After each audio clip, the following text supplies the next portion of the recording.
Hi guys, അപ്പോൾ നമുക്ക് ഇന്നത്തെ ക്ലാസ് ലിഫ്റ്റാണ്. സോ കഴിഞ്ഞ ക്ലാസ്സിൽ നമ്മൾ ഡ്രാഗ് എന്താണ് നമ്മൾ നോക്കിയിരുന്നു.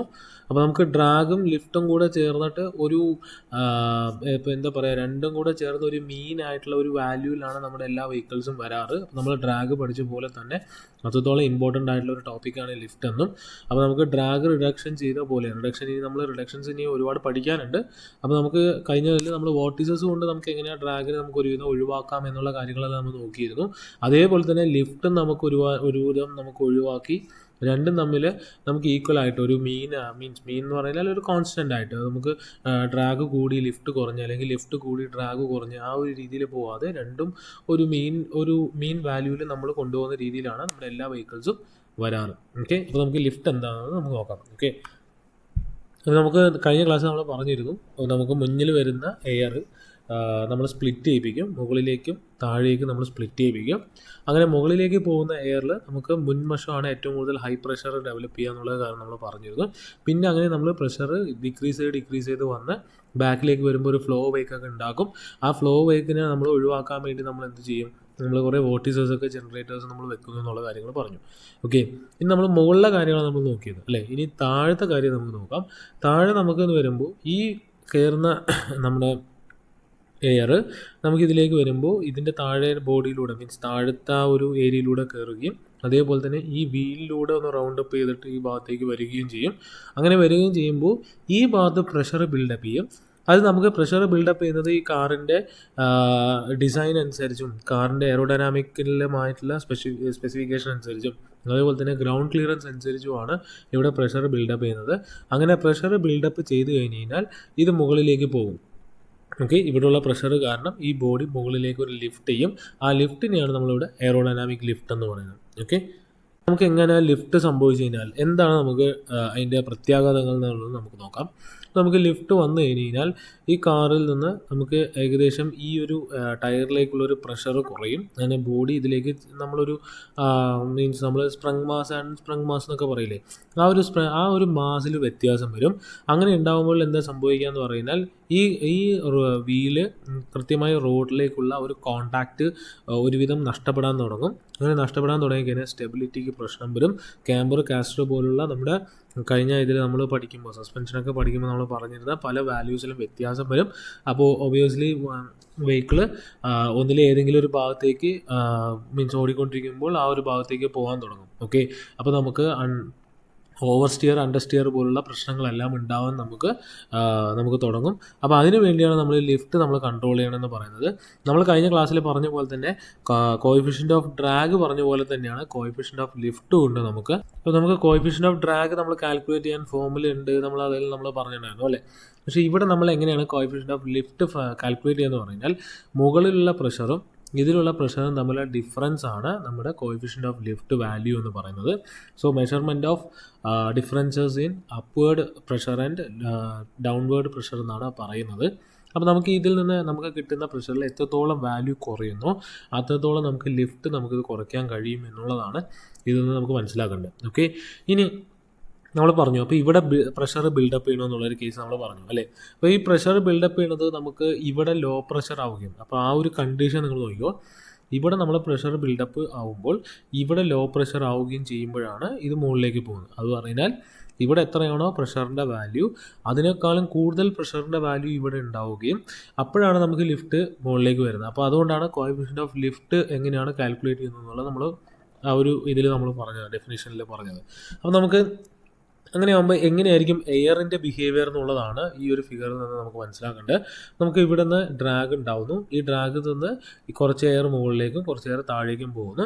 അപ്പോൾ അങ്ങനെ ലിഫ്റ്റ് ഉണ്ടാവുന്ന ഒരു ബിഹേവിയറാണ് താഴെ ഉള്ളതെന്നുണ്ടെങ്കിൽ ആ സമയത്ത് എന്താ സംഭവിക്കുക എന്ന് പറഞ്ഞാൽ നമ്മുടെ എയറിൻ്റെ വെലോസിറ്റി കുറയുകയും പ്രഷർ ഇൻക്രീസ് ആവുകയും ചെയ്യുന്നു. മുകളിലാണെങ്കിൽ അതിൽ നമുക്ക് വെലോസിറ്റി കൂടുകയും ആ ഭാഗത്ത് കൂടുതൽ നമുക്ക് പെട്ടെന്ന് പ്രഷർ കുറയുകയും ചെയ്യും.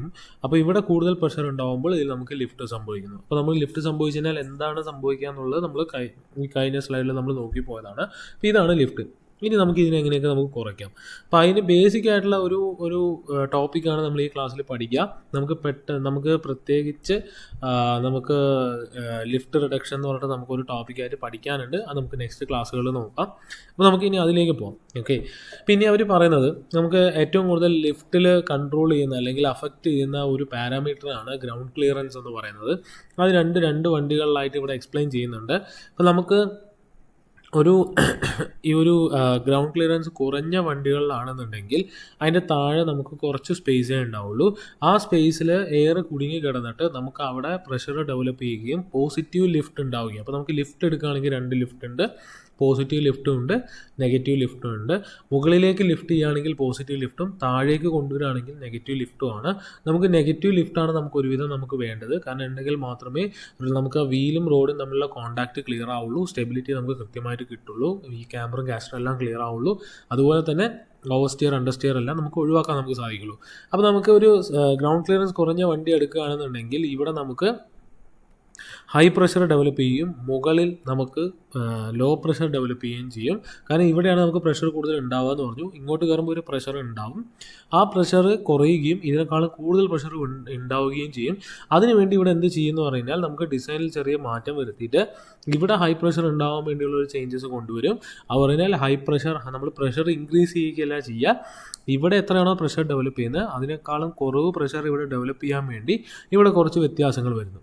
ഓക്കെ, അപ്പോൾ നമുക്ക് അണ്ടർ ബോഡി ഡാംസ് എന്നൊക്കെ നമ്മൾ പറയാറുണ്ട്. സോ അങ്ങനത്തെ കുറേ സംഭവങ്ങൾ വ്യത്യാസം വരുത്തിയിട്ട് നമ്മൾ എന്ത് ചെയ്യും, ഇവിടുത്തെ പ്രഷർ നമ്മൾ റെഡ്യൂസ് ചെയ്യും. അങ്ങനെ റെഡ്യൂസ് ചെയ്ത് കഴിഞ്ഞാൽ നമുക്ക് നെഗറ്റീവ് ലെഫ്റ്റ് നമുക്ക് കിട്ടും. അപ്പോൾ എന്തിനാണ് നമ്മൾ ചെയ്യുന്നതെന്ന് പറഞ്ഞാൽ നമുക്ക് ഇങ്ങനത്തെ കാറുകളും ആവശ്യമുണ്ട് അല്ലേ. നമുക്ക് ഒരിക്കലും SUVs മാത്രം ഗ്രൗണ്ട് ക്ലിയറൻസ് കൂടിയ കാറുകൾ മാത്രമേ നമ്മൾ ഉപയോഗിക്കുള്ളൂ, നമുക്ക് മാർക്കറ്റിലുള്ളൂ. പലരും പല രീതിയിലാണ് ചൂസ് ചെയ്യാറ്. അപ്പോൾ നമുക്ക് ഇങ്ങനത്തെ കാറുകൾ ആവശ്യമുണ്ട്. ഇപ്പോൾ നമുക്ക് ലാംബോർഗിനി എടുത്ത് കഴിഞ്ഞാൽ നമുക്കറിയാം ഗ്രൗണ്ട് ക്ലിയറൻസ് ഭയങ്കര കുറവാണ്. അപ്പോൾ അതിന് വേണ്ട കാര്യങ്ങൾ അതിൽ ചെയ്തിട്ടാണ് പ്രഷർ നമുക്ക് വ്യത്യാസം നമുക്ക് വരുത്തുന്നത്. ഓക്കെ, അപ്പോൾ 2 ലിഫ്റ്റ് ഉണ്ടെന്ന് മനസ്സിലാക്കുക. ഈ ഒരു സ്ലൈഡിൽ നിങ്ങൾ മനസ്സിലാക്കുന്നത് ഗ്രൗണ്ട് ക്ലിയറൻസ് നല്ല രീതിയിൽ അഫക്റ്റ് ചെയ്യുന്നുണ്ട്. അപ്പോൾ ഗ്രൗണ്ട് ക്ലിയറൻസ് നമുക്ക് കൂടുന്നതനുസരിച്ച് ഇവിടെ നമുക്ക് എയറിൻ്റെ സ്പീഡ് ഇൻക്രീസ് ആവുകയും പ്രഷർ റെഡ്യൂസ് ആവുകയും ചെയ്യും. അപ്പോൾ മുകളിലുള്ള പ്രഷറിനേക്കാളും കുറവ് പ്രഷർ ഇവിടെ ഉണ്ടാവുകയും നെഗറ്റീവ് ലിഫ്റ്റ് ഉണ്ടാവുകയും അപ്പോൾ ഇത് താഴേക്ക് തന്നെ ഫോഴ്സ് ചെലുത്തുകയും ചെയ്യും. അപ്പോൾ നമുക്ക് വീല് റോഡുമായിട്ട് കോൺടാക്റ്റ് സർഫേസ് ഉണ്ടാവുകയും നമുക്ക് ഈ ഓവർ സ്റ്റിയർ അണ്ടർ സ്റ്റിയർ പോലുള്ള പ്രശ്നങ്ങൾ നമുക്ക് ഒഴിവാക്കാൻ നമുക്ക് സാധിക്കും.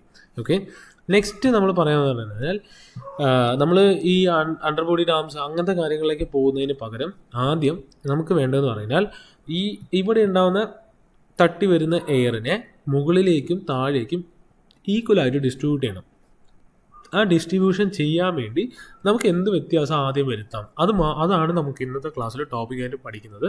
ബാക്കിയുള്ളതെല്ലാം നമുക്ക് ലിഫ്റ്റ് റിഡക്ഷൻ പറഞ്ഞിട്ടാണ് നമ്മൾ പഠിക്കാൻ പോകുന്നത്. ഓക്കെ, അപ്പോൾ നമ്മളിവിടെ ഇവിടെ പറഞ്ഞു വരുന്നത് പറഞ്ഞാൽ നമുക്ക് ആ ഫ്രണ്ടിലുള്ള ബോഡിയിലുള്ള ഇവിടെ ഞാൻ ഫിഗർ ആഡ് ചെയ്യുന്നത്. ഇപ്പോൾ ഈ ഫ്രണ്ടിൽ ഇപ്പോൾ ഇതൊരു കാറാണ്, ഈ കാറിൽ നമുക്ക് ഇങ്ങനെ ഇവിടെ നമ്മൾ ഇൻക്ലൈൻഡ് ആയിട്ടാണ് കൊടുത്തിരിക്കുന്നത്.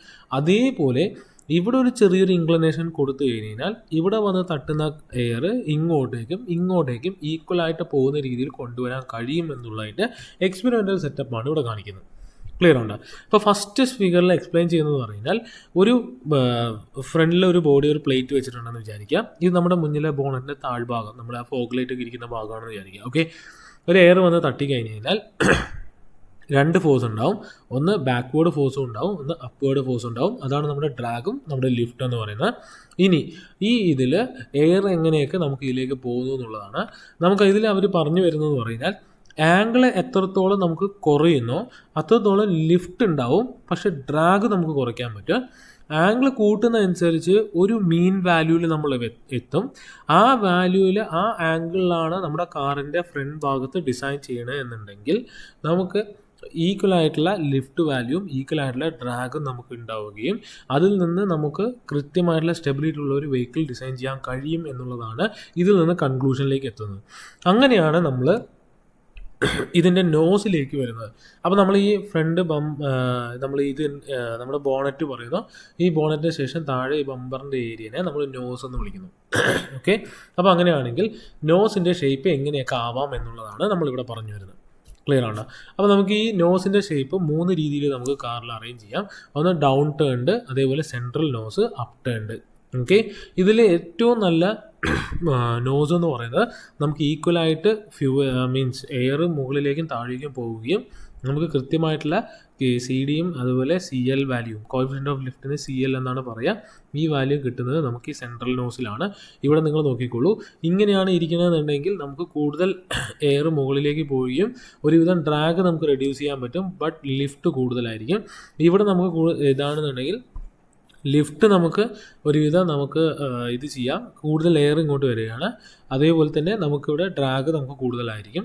അപ്പോൾ അതിൽ നിന്ന് ഏറ്റവും നമുക്ക് കോൺസ്റ്റൻ്റ് ആയിട്ട് നമുക്ക് ഡ്രാഗും ഇതും വാല്യൂവും കിട്ടി നല്ലൊരു വെഹിക്കിൾ ഡിസൈൻ എന്ന് പറയുന്നത് ഈ രീതിയിലാണ് നമുക്ക് ഉണ്ടാവുക, ഫ്രണ്ട് നോസ് എന്ന് പറയുന്നത്. ഓക്കെ, അപ്പോൾ നമുക്ക് വെഹിക്കിൾസ് എടുത്തു കഴിഞ്ഞാൽ അതിൻ്റെ വാല്യൂസ് ആണ് പറയുന്നത്. അപ്പോൾ നിങ്ങൾ നോക്കിക്കോ, ഇപ്പോൾ നമ്മൾ ഇതിൽ ഡൗൺ ടേൺഡ് നോസ് ആണെന്നുണ്ടെങ്കിൽ അതിൻ്റെ വാല്യൂ 0.24. അതേപോലെ തന്നെ ഈ ഇതിൽ നമുക്ക് സെൻട്രൽ നോസ് ആണെങ്കിൽ 0.223 നമുക്ക് അപ് ടേൺഡ് നോസ് ആണെന്നുണ്ടെങ്കിൽ 0.224 ആണ് നമ്മുടെ കോഎഫിഷ്യൻ്റ് ഓഫ് ഡിസ്ചാർജ് വാല്യൂസ് എന്ന് പറയുന്നത്. ഈ വാല്യൂ കമ്പയർ ചെയ്യുമ്പോൾ 0.24 ആണ്, ഇത് ഏറ്റവും കൂടുതലാണ് ഈ വാല്യൂസിൽ നിന്ന്. ഇനി ഈ രണ്ട് വാല്യൂ നിന്ന് ഏറ്റവും കുറവ് ഇതാണ്, ഇത് നമുക്ക് സെൻട്രൽ നോസിലാണ് ഉണ്ടാവുക. സോ ഇതാണ് ഏറ്റവും നല്ല ഡിസൈൻ എന്ന് പറയുന്നത്. അതുപോലെ തന്നെ നമ്മൾ കോഎഫിഷ്യൻ്റ് ഓഫ് ലിഫ്റ്റ് വാല്യൂ എടുക്കുകയാണെന്നുണ്ടെങ്കിൽ നമുക്ക് ഡൗൺ ടേണിന് നമുക്ക് 0.2ഉം നമുക്ക് സെൻട്രൽ നോസിന് 0.02ഉം അതേപോലെ തന്നെ നമുക്ക് ഇതിനെന്ന് പറയുന്നത് 0.1ഉം ആണ് നമുക്ക് ഉണ്ടാവുക. ഡൗൺ ടേണിന് നമുക്ക് 0.1ഉം ആണ് ഉണ്ടാവുക. അതാണ് നമ്മളിവിടെ പറഞ്ഞത്, ഇവിടെ ലിഫ്റ്റ് കുറവായിരിക്കും ഡ്രാഗ് കൂടുതലായിരിക്കും എന്ന് പറഞ്ഞു. ഓക്കെ, പക്ഷേ നമുക്ക് ലിഫ്റ്റും ഡ്രാഗും ഒന്നിച്ച് നമുക്ക് കിട്ടുന്ന ഒരു വാല്യൂ സെൻട്രൽ നോസിനാണ്. അപ്പോൾ ആ ഒരു രീതിയിൽ ഡിസൈൻ ചെയ്യുകയാണെങ്കിൽ നമുക്ക് നന്നായിരിക്കും എന്നുള്ളതാണ്. അപ്പോൾ അതിൻ്റെ ബേസ് പിടിച്ചിട്ടാണ് നമ്മുടെ ഇതുവരെയുള്ള എല്ലാ വണ്ടികളിലെയും ഫ്രണ്ട് നോസ് ഡിസൈൻ ചെയ്തിട്ടുള്ള. ചില വണ്ടികൾ നമുക്ക് ഇങ്ങനെ നോക്കിയാൽ കാണാം, പക്ഷേ അതിൽ ലിഫ്റ്റ് ഉണ്ടാവും. ആ ലിഫ്റ്റ് റെഡ്യൂസ് ചെയ്യാൻ വേണ്ടി നമുക്ക് ലിഫ്റ്റ് റിഡക്ഷൻ ഡിവൈസസ് അല്ലെങ്കിൽ ജനറേറ്റേഴ്സ് നമ്മളവിടെ വെച്ചിട്ടുണ്ടാവും. അത് വെച്ചിട്ടാണ് നമ്മുടെ ലിഫ്റ്റിന് റിഡക്ഷൻ ചെയ്യുന്നത്. ഓക്കെ, സോ ഇതിൻ്റെ ബേസിക് മനസ്സിലായി കാണുമെന്ന് ഞാൻ പ്രതീക്ഷിക്കുന്നു. എന്തെങ്കിലും സംശയം ഉണ്ടെങ്കിൽ ചോദിക്കുക. Okay, thank you.